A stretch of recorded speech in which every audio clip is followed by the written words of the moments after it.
The bitter civil wars that raged in 15th century England are known to history by the emblems of the two rival factions in the House of Plantagenet, the White Rose of York and the Red Rose of Lancaster.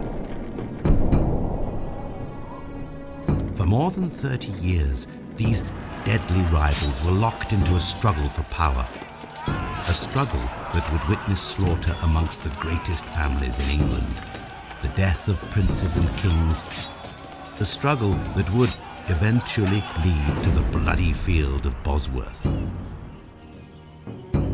There, the blood-stained crown of England would be claimed by Henry Tudor, and a new, strong dynasty would emerge from the maelstrom of the Wars of the Roses.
If you ask most people what medieval is, they will often think of something to do with the Wars of the Roses. And I think it's bestowed upon the later Middle Ages a sense that this was a period of disorder, of clashing magnates thrashing around in the mud, trying to seize the throne from the poor old king. The 15th century has more violent changes of ruler than any other century since the Norman conquest.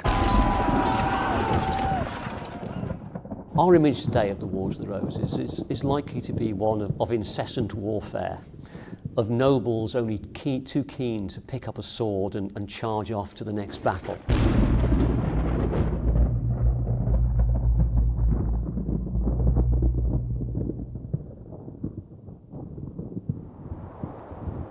The origins of the Wars of the Roses can be traced back to the previous century and the 100 Years' War between England and France. The conflict burst into life in 1337 during the reign of Edward III, but it was, in fact, little more than an escalation of a conflict that had preoccupied kings of England for generations.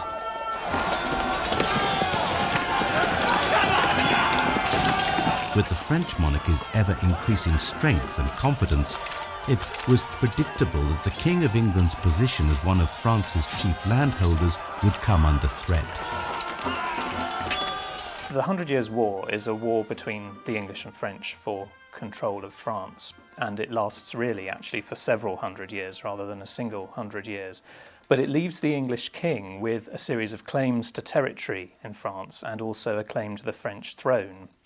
And what Henry V does in the 1410s is powerfully revive these English claims and lead a very successful conquest of the whole of Normandy in alliance with the Duke of Burgundy. Clearly, leadership was a key to success in the 100 Years' War, and Henry V was a military genius, facing Charles VI of France, who was mentally unstable. The fact that Charles believed he was made of glass really wasn't an advantage on the battlefield.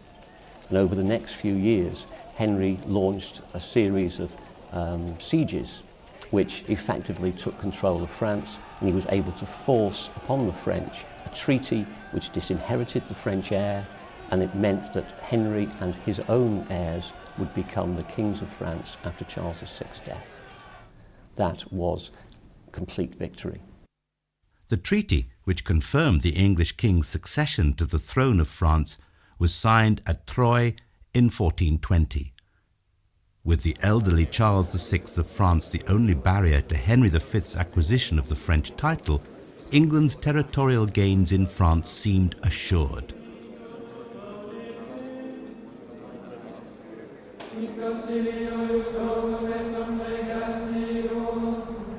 The premature death of Henry in 1422, probably from dysentery, fundamentally changed England's position. The realm was unprepared for his sudden loss, and the late king's infant son was promptly pronounced Henry VI, inheriting the English crown at the age of only 9 months. It was a distinctly uneasy inheritance. For just 2 months later, Henry's maternal grandfather, Charles VI of France, also died, leaving the child sole monarch of the 2 great kingdoms. Clearly, the death of Henry V was potentially a very serious blow to the ability of the English really to make good the claim to the French throne. The only king who was likely to make good the claim to the whole of France would have been Henry V. And I suppose Henry VI's claim is just as good as he was able to make it militarily. The claim really rested in the Treaty of Troyes and the question of whether the English could make that stick. But the reality was that Henry's claim depended solely on success on the battlefield. If the English were defeated and pushed back across the Channel, then Henry's claim simply wasn't worth the parchment it was written on.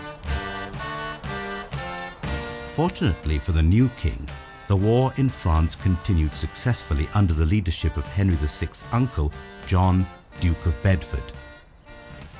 Meanwhile, in England, it would not have been a surprise, given the uncertain times and Henry VI's tender age, if someone had challenged his succession. But this was not the case, and during the king's minority, a council of men from the chief noble houses ruled England and France. Among these were Henry's uncle Humphrey, the Duke of Gloucester, and his great-uncle Henry Beaufort, the Bishop of Winchester. These men, able advisers as they were to the king, were hardly the best of friends. The disputes between Gloucester and Beaufort seemed to dominate the first 20 years of Henry VI's reign. There was one occasion when their supporters turned up at Parliament with clubs and staves hidden under their clothing, just in case they needed them for self-defence. The origins of their disputes really lie in a personal dispute for power and disputes over policy. Gloucester thinks that he should be protector of England rather than there being this minority council which has been set up in the teeth of his opposition. So a lot of his attacks in the 1420s on Beaufort are really attacks against the council and an insistence that he should have a more powerful kind of protectorate. Gloucester is an enthusiastic exponent of aggressive military action in France. He's watching Bedford, and whenever he thinks Bedford isn't doing enough, he comes forward with his own proposals for a more aggressive prosecution of the war. Whereas Beaufort is thinking more in terms of a mixture of truces, possibilities of peace negotiation, and support to the Duke of Bedford. In France, however, things started to go badly wrong for the English. Although they scored victories at Cravant in 1423 and at Verneuil in 1424, they could not possibly have reckoned on the arrival of Joan of Arc at the Siege of Orleans in 1429. It was a pivotal moment. The extraordinary peasant girl inspired the revival in the fortunes of the French, a revival that resulted in the crowning of the Dauphin at Rheims. With the subsequent loss of their vital Burgundian allies, Henry VI's early reign was dominated by the increasingly disastrous course of the 100 Years' War. Not only had Henry to contend with events in France, looming over him throughout his reign was the issue of Lancastrian legitimacy and the competing claim to the throne of the Duke of York. As usual, during these turbulent times, little was clear or cut and dried, and the responsibility for this can be laid squarely at the feet of John of Gaunt, Earl of Lancaster, the third surviving son of King Edward III, from whom Henry VI was descended. John of Gaunt, a very powerful man, married by the king first of all to the heiress of the House of Lancaster, so the huge estates of the Duchy of Lancaster are brought within the royal orbit by Gaunt's marriage, and then later married off by the king to the heiress of the throne of Castile. He's an early illustration, actually, of the difficulties of fitting into the English polity these great members of the royal family who own huge estates, who are too big men, really, to fit under not very competent kings. It seems harsh to blame John of Gaunt and Edward III for the fact that they had too many children. But in the 1450s, there were just far too many people at the royal court who had royal blood pumping around their veins. Discover the past with exclusive history documentaries and ad-free podcasts presented by world-renowned historians. All from History Hit. Watch them on your smart TV or on the go with your mobile device. Download the app now to explore everything, from the wonders of ancient Pompeii and the mystery of the princes in the tower to the life of Anne Boleyn and D-Day. Sign up via the link in the description. After the death of Edward III's eldest son and heir, the Black Prince, Edward named his grandson Richard as his successor, and upon Edward's death, he became king, ruling as Richard II. Only 11 years of age when he came to the throne, Richard's reign was marked by turmoil, and it ended when, in 1399, he was deposed by his cousin Henry Bolingbroke, John of Gaunt's son. Henry was crowned Henry IV in that year, and in 1400, Richard was murdered at Pontefract Castle. The death of the childless Richard was most convenient for Henry, for now the direct line of descendancy from the Black Prince, Edward III's eldest son, was ended, making Henry's position that much stronger. It was through Henry IV and his son, Henry V, that King Henry VI drew his own claim to the throne. But Henry was not the only descendant of Edward III with a claim. Through Edmund Langley, one of Edward's other sons, came the candidate from the House of York. Edmund was the grandfather of Richard, Duke of York, Henry VI's cousin, and the great-grandson of King Edward III. He was, therefore, a generation closer to Edward III than the young king himself. He also had a further claim through the female line, descending from Edward III's second son, Clarence. If you admit that the crown of England can go through women, then Richard II's nearest heir was not Henry of Lancaster, but a descendant of Lionel of Clarence's daughter, Philippa, Edmund Mortimer, Earl of March. In 1399, Mortimer was a child and easily, therefore, overlooked, but the Mortimer claim was not to go away. In practice, it was unlikely that York was going to claim the throne. After all, the nobility supported Henry VI. Now, York was only ever likely to put forward his claim if something disastrous happened, if he was pushed into challenging Henry. Henry VI's minority came to an end in 1436 when the king was 15. Unhappily, Henry was to prove a weak monarch and a man utterly unsuited for these troubled times. He was sensitive, pious, and scholarly.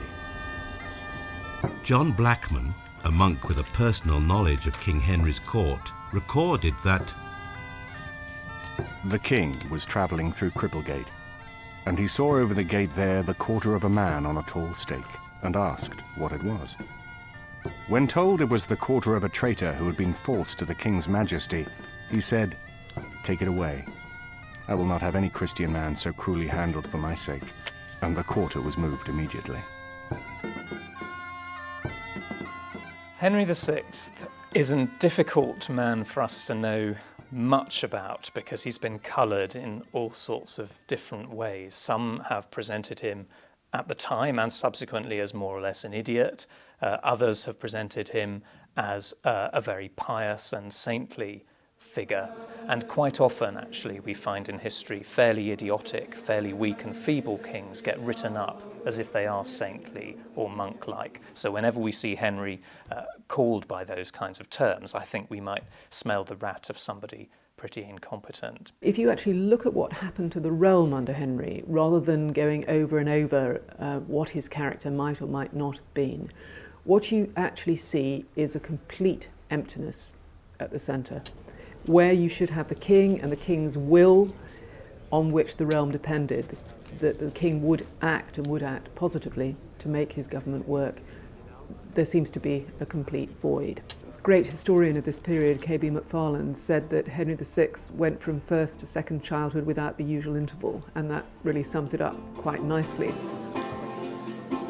Fearful that Henry's weakness would cause irreparable damage to the country, the powerful figures from the ruling council of his minority continued to govern the country. King Henry was a ripe target for a growing circle of avaricious ministers and greedy nobles. Now, the unstable Henry began to bestow honours and lands upon his favourites, quickly draining the healthy coffers left by his father and creating resentment against those nobles who gained most from Henry's favour. Chief amongst them was the Duke of Suffolk. Suffolk is a very interesting figure in many ways, often treated as something like the villain of the piece, though in my own view, Suffolk is something of a civil servant hero, actually. He has a respectable military career in the 1410s and 20s, respectable rather than spectacular, but he's a useful right-hand man for the Duke of Bedford. Finds a place on the minority council and also gets put into the royal household as steward of the royal household. And it's that joint position in the household and on the council that gives Suffolk the capacity to move to the head of affairs, really, in the course of the 1430s and become the very dominant figure in the 1440s that he is. So Suffolk is an important manager of royal authority and an important cause of the relative calm of the 1430s and 1440s, calm which is pretty remarkable given the fact that the king is not himself ruling effectively. The king's spendthrift handling of the nation's fortune and his weak grasp of administration was already causing serious discontent amongst the members of the former council. But it was his arbitrary redistribution of wealth and power and his creation of so many newly empowered lords with their own bands of retainers that led to an eruption of infighting over land, property rights and inheritance. It was a dangerous time for the established nobles, whose previously stable position was placed in jeopardy by the arrival of these ambitious newcomers.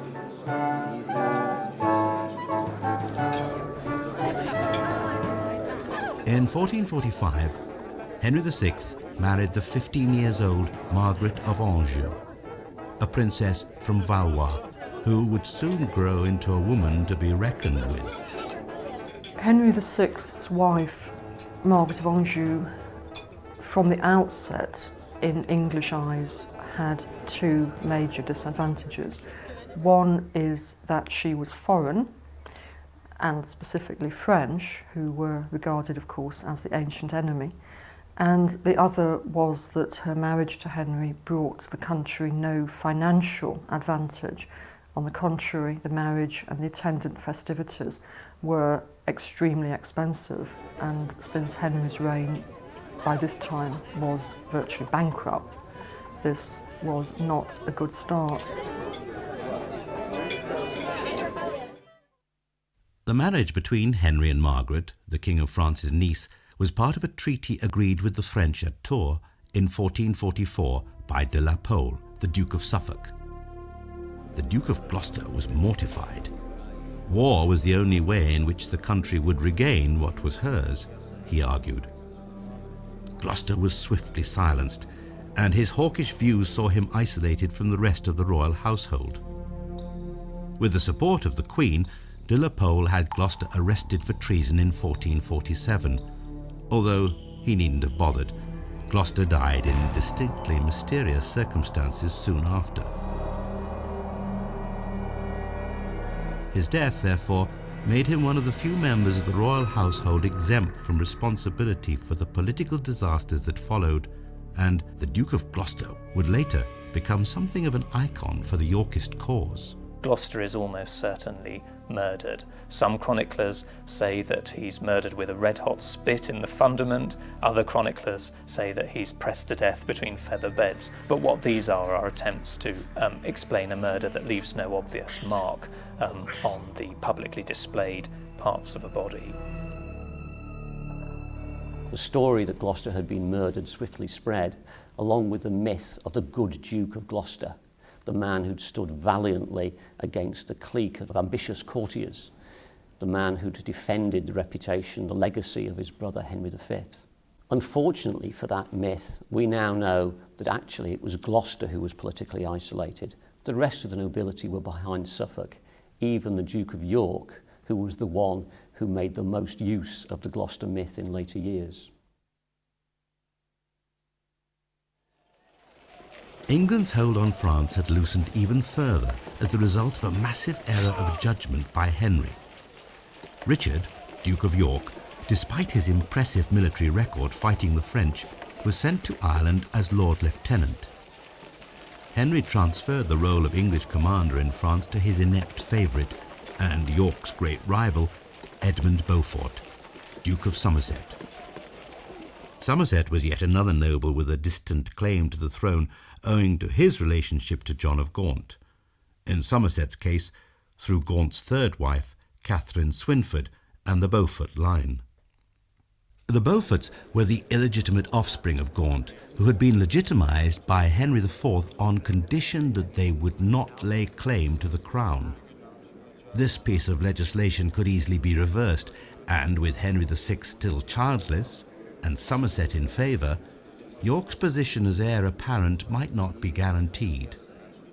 There is no evidence at all of serious hostility between York and either Somerset or his forebears before 1450. I don't think we should take terribly seriously any sense that York felt hostile to the Beauforts because they had a potential claim to the throne which might be exercised if Henry VI was to die without heirs, because nobody seems to have been taking the Beaufort claim to the throne seriously at that point. Although personal hostility is likely to have been a part of their relations, we need to see these people as politicians representing alternative solutions to England's problems, and indeed representing quite large bodies of opinion and quite large bodies of politicians themselves. It's not just a personal conflict, it's also a public conflict. The Duke of Somerset was simply no soldier or military leader, and it was perhaps no great surprise that more English territory in France was lost under his command. Matters were swiftly coming to a head, and Henry's mismanagement of affairs in both countries now gave birth to a real domestic crisis.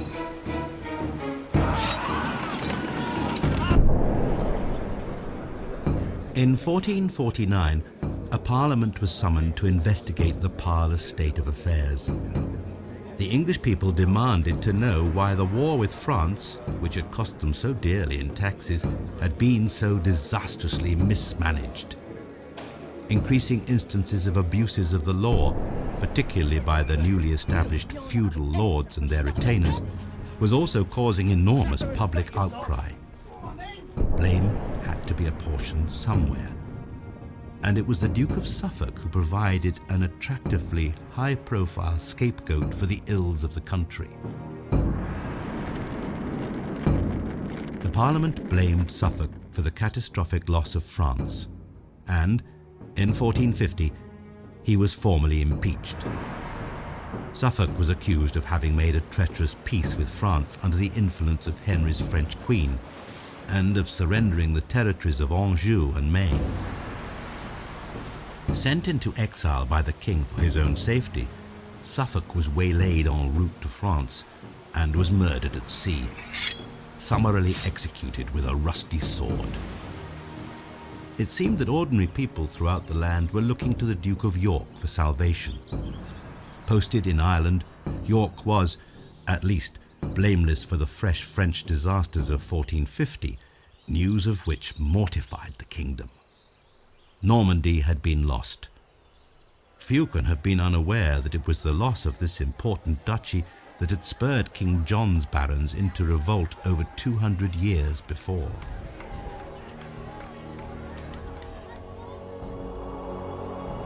The summer of 1450 saw the simmering discontent among the people of England at last boil over, and the country burst into open rebellion.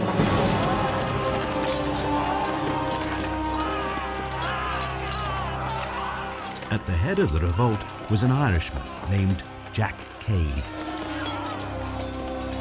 We don't know a great deal about who Jack Cade was. The government, first of all, thought that he was called John Mortimer, and Mortimer, of course, is this very charged name. It's the name of the family from whom Richard of York gets his claim to the throne which is better than the Lancastrian claim to the throne. When they put it about that he was an Irishman, they may again have been alluding to this Mortimer connection, because York was a great Irish landowner, and one of the things the government tries to do in the early 1450s is to suggest that York was behind the Cade rebellion. One of Cade's pseudonyms was John Amendall. John put everything right, and really that sums up the situation in England in early 1450. Anything that could go wrong was going wrong. The English were being pushed rapidly out of Normandy, and English refugees were traipsing back through London, clutching their few belongings. And this was a pitiful sight to onlookers and simply stirred up more anger at the politicians. And then there were economic problems. The cloth and wool trade across the south of England was struggling, leading to unemployment and falling wages. And then disorder was breaking out. One of the king's leading councillors, Bishop Mullanes, was murdered in Portsmouth by sailors who hadn't been paid wages. Suffolk himself had been murdered despite the fact that he had the king's safe conduct. And yet another councillor, the king's chaplain, Bishop Ayscough, was shortly to be murdered in his own diocese. The country appeared to be falling apart. The demands of the rebels were issued by Cade in a proclamation of grievances, a document that survives to this day.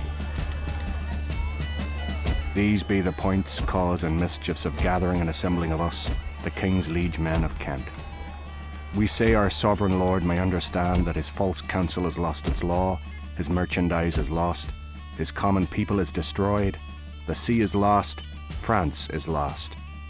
The king himself is so set that he may not pay for his meat nor drink, and he owes more than ever any king of England ought, for daily his traitors about him, where anything should come to him by his laws, anon they take it from him. His true commons desire that he will remove from him all the false progeny and affinity of the Duke of Suffolk, and to take about his noble person his true blood of his royal realm, that is to say, the high and mighty Prince the Duke of York, exiled from our sovereign lord's person by the noising of the false traitor, the Duke of Suffolk, and his affinity.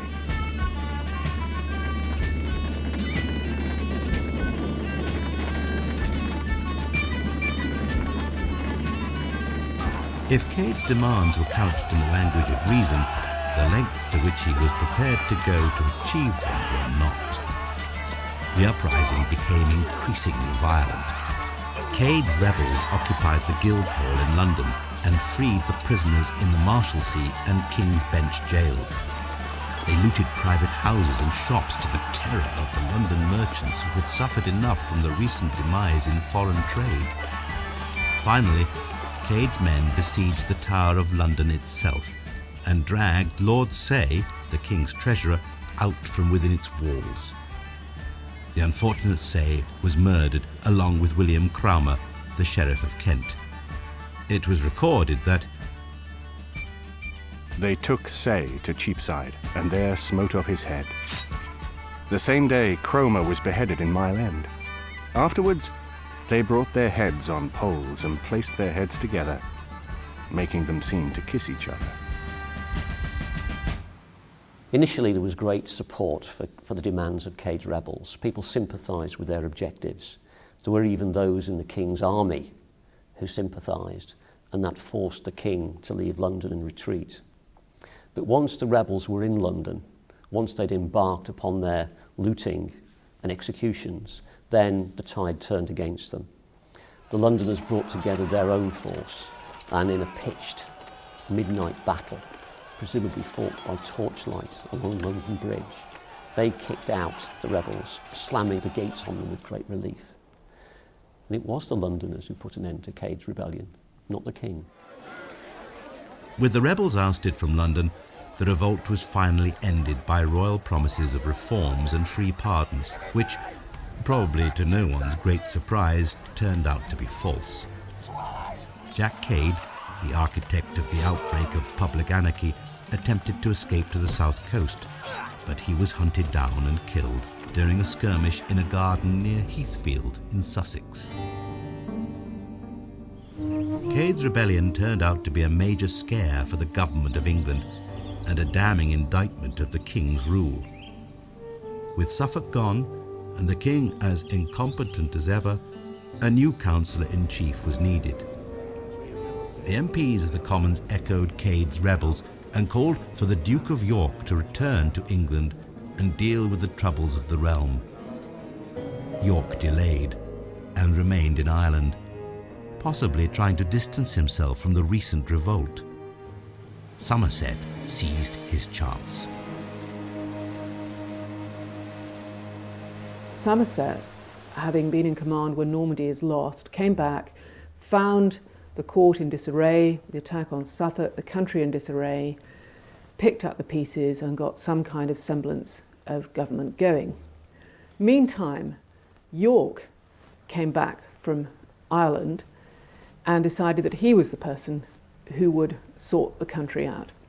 So what you have here are two very prominent nobles, both closely related to the king, both potentially, if they wanted to push it, with a claim to the throne, each claiming that he was the one to rule the country.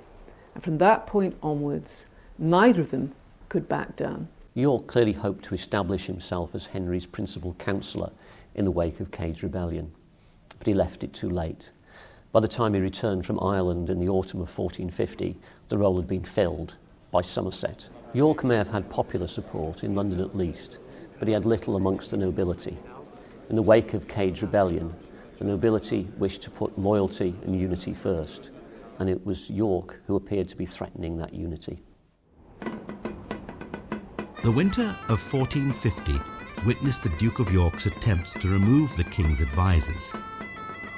York clearly blamed Somerset for the disasters in France. Normandy had been lost, mainly because of flawed military planning and a feeble response to the French uprisings. By calling for administrative and financial reform, York started to gain popularity amongst MPs, and he publicly vowed to avenge the losses in France. York soon had to curb his accusations, however, as Somerset enjoyed the king's support and his claims seemed to be verging on treason. Somerset was, for the moment at least, secure in his position as Henry's councillor-in-chief. Without the support of the nobles, York would have to bide his time. What begins to emerge in some ways in the early 1450s is two radically different approaches to the problem of order in Henry VI's England. On the one hand, there is York and the MPs and the Commons who are calling for justice upon the traitors, restoration of royal finances, restoration of noble council around the king. On the other hand, there is the Duke of Somerset, who basically says, if we could just deal with all these rebels and troublemakers, everything would be okay. The king is capable of ruling, the king is well advised within his household. So we have a situation in which York and Somerset are sworn to deal with one another, in a sense. The position that each man is striking requires him to get rid of the other. In August 1451, Somerset returned to England from his disastrous stewardship of France. Only 2 months previously, Bordeaux had fallen, and after 300 years in English possession, Gascony had been lost. To the Duke of York, the situation looked bleak. Over the last year, He had failed in his attempts to remove Somerset, and the public support for his position after Cade's rebellion was beginning to fade. For York, the loss of France was the final straw. Something must be done.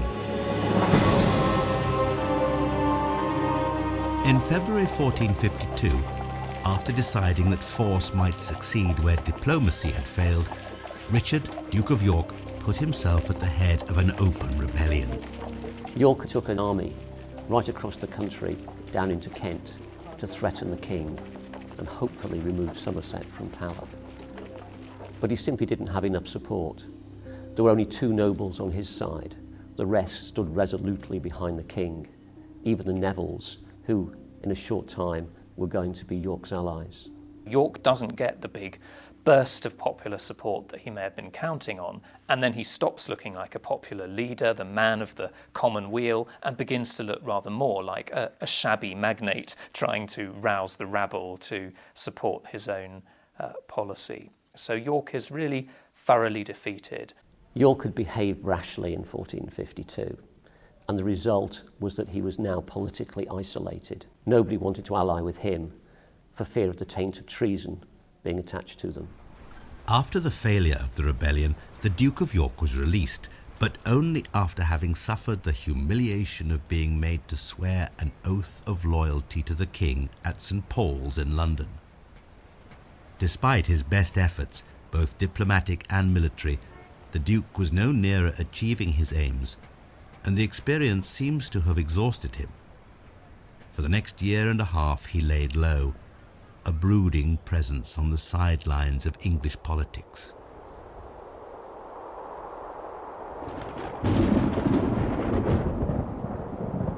The tensions between the Dukes of York and Somerset had now escalated to the point that the court and nobility were dividing into 2 very hostile and rival factions. The quarrelsome nobles, such as the Percys who lived here at Warkworth Castle in Northumberland, needed an overmighty ruler to keep them in check. As King Henry was failing to provide this authority, warring lords were siding with the 2 rival dukes in the hope of gaining advantage in decisions on their disputes once Somerset or York had control of the king. Somerset enjoyed the support of Queen Margaret and Henry's Lancastrian supporters. York's camp was joined by the powerful Neville family from the north of England, headed by the influential Earls of Warwick and Salisbury. Warwick hated the Duke of Somerset, while the entire family had a long-standing feud with the indomitable Percy family, the Earls of Northumberland. As a result of these bitter rivalries, the Percys sided with Somerset and the Lancastrians against York. Baronial power struggles had begun to dominate the nation's agenda, and they were to have disastrous consequences. The Nevilles and the Percys are the 2 most powerful families of northern England, really. And of the 2, in the Lancastrian period, the Nevilles are the more powerful family. The Nevilles have their estates in North Yorkshire and towards the western side of the very far north of England. They're more powerful in this period than the Percys because they're married into the royal family, and because the Percys, having assisted Henry IV's usurpation of the throne in 1399, then rose up against the king in 1403 and 1405 and consequently suffered confiscation of their estates.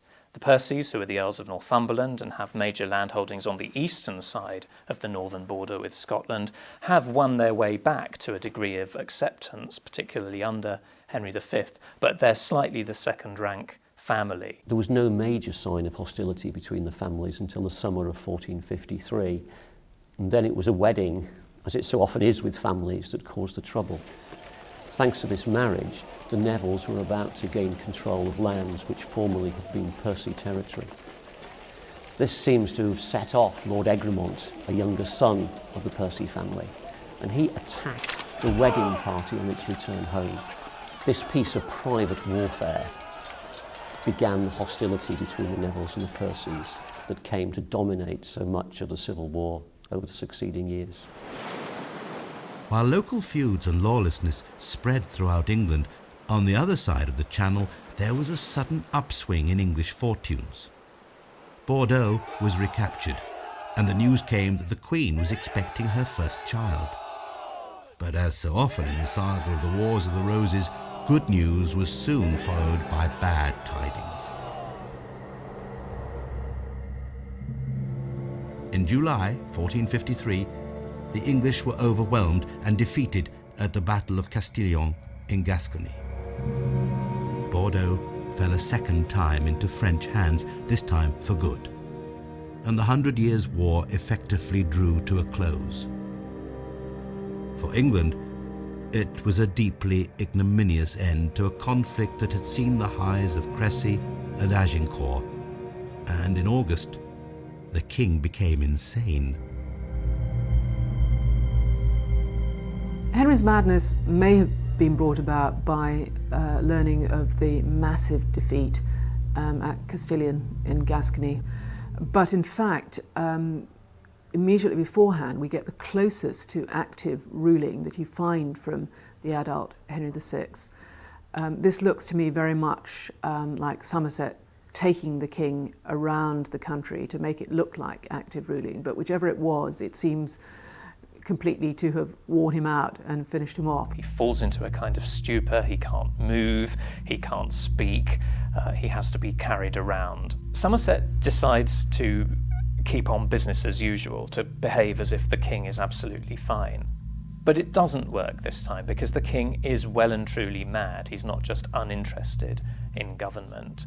And with near warfare breaking out in the north of England, something really has to be done to restore the situation. The government has to come clean about the king's illness. It has to gather together the nobility to try and find some kind of platform for a new form of rule. And that means calling York back in. It's a middle-of-the-road group of councillors who, in the teeth of resistance from Somerset and probably from the Lord Chancellor, Cardinal Kemp, summon York to attend a council. And York attends that council with every intention, it seems, of taking control. In October 1453, Queen Margaret gave birth to a son, Edward, at last providing a direct heir to the throne. The new baby became the focal point of Margaret's life, and she began to channel her considerable energy into ensuring that the child received what was his by birthright, the succession to the throne. She became even more suspicious of the Duke of York, who, after all, would still be heir should any misfortune befall the young Edward.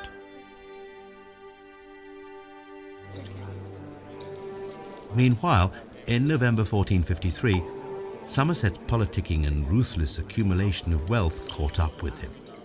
He was arrested and imprisoned in the Tower. One of the many men he had crossed was the Earl of Warwick, later to become famous as Warwick the Kingmaker. For Somerset, falling out with Warwick had been a particularly bad move.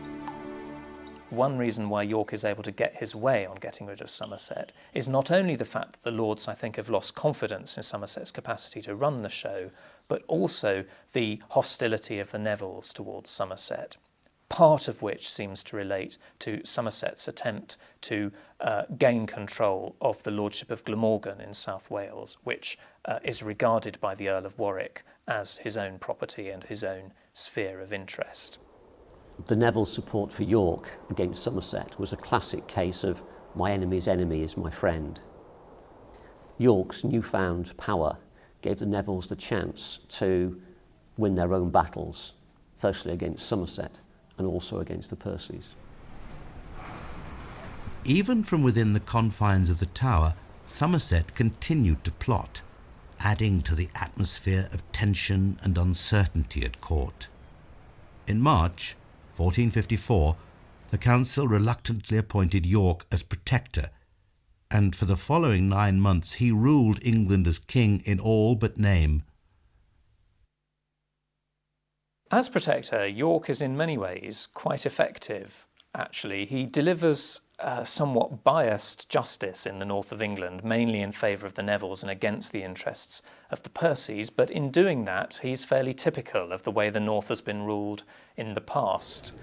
And this means that when the king recovers at Christmas 1454, there is some uncertainty among the lords about whether to swing back to the rule of Somerset and the royal household and the Queen around the king.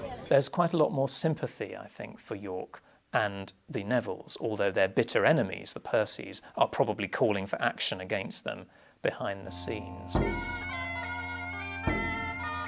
Historians have often agreed that if Henry's madness was a tragedy, his recovery was a national disaster. The king summarily dismissed York as protector and immediately released Somerset from the Tower, making civil war almost inevitable. York and the Nevilles clearly felt on the defensive. A great council was summoned to Leicester, which is in the heart of the old Duchy of Lancaster lands, in May. And one would guess that York and the Nevilles had in mind what, for example, had happened to Gloucester at the Bury Parliament in 1447. So they decided that they would come armed to this council. And as they came from the north, so they met Henry and his forces coming up towards the council from London, and they met at St Albans. Negotiations ensued, rather as it occurred at Dartford, but this time York was not going to be tricked, so it did not end with York laying down his arms and ended in battle. And so, on May the 2nd, 1455, the first real battle of the Wars of the Roses began.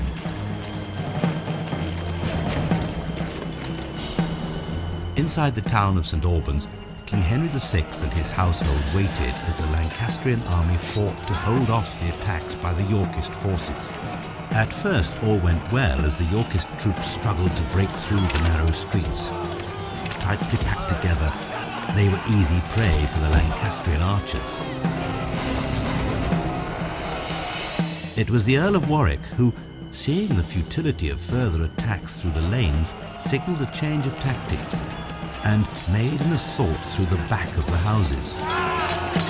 Very soon, the Yorkists had broken into the marketplace, and there was total panic in the royal household. Henry himself sustained a wound in the neck as the Yorkist arrows rained down, and he was forced to shelter in a tanner's cottage. The Yorkists had won an important victory. But what of the Duke of Somerset, holed up in the Castle Inn? How must he have felt as he heard the Yorkists batter down its doors? Knowing the fate that awaited him if he surrendered to his arch-enemy York, Somerset decided to go down fighting. Flailing wildly with his sword as Yorkist soldiers surrounded him, he is supposed to have killed 4 men before he was hacked to death. The Battle of St Albans may have been little more than a skirmish when compared to the slaughter to come. Perhaps 100 men, mostly Lancastrians, lost their lives. But 3 important nobles, the Duke of Somerset, the Earl of Northumberland, and Lord Clifford, had all been killed, signifying without question that in the coming war no quarter would be asked or given.